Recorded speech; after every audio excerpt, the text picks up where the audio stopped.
பார்க்குறோம். அப்பயே பாருங்கள் எவ்வளோ அழகு பாருங்கள், எவ்வளவு சிறப்பான வடிவமைப்பு பாருங்கள். பாருங்கள் அம்மன் வந்து காளி தெய்வம் அப்படி இருக்குது பாருங்கள், அவ்வளோ அழகாக இருக்குது. நம்ம துர்க்கைன்னு கூட சொல்கிறாங்க, இங்கே வடநாடுகளில் காளின்னு சொல்லுவாங்க. பாருங்கள் நிறைய ஆயுதங்களை ஏந்தி எவ்வளவு சிறப்பாக அந்த உருவ அமைப்பு வந்து வடிவமைக்கப்பட்டிருக்குன்னு பாருங்கள். அப்படியே விரல்கள் கைகள் எல்லாம் இருக்குது பாருங்கள். நீங்கள் பாருங்கள், ஒன்று ஒன்றும் நான் சொல்லிக்கிட்டே இருக்கலாம்.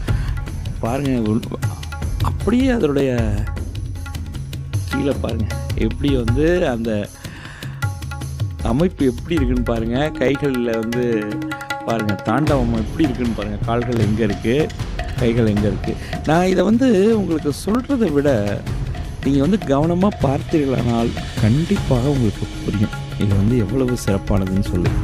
சரி, முதல்லையே நான் உங்களுக்கு சொன்னேன் இந்த கோயில் வந்து மிக மிக முக்கியமானதுன்னு. எதனால் இதை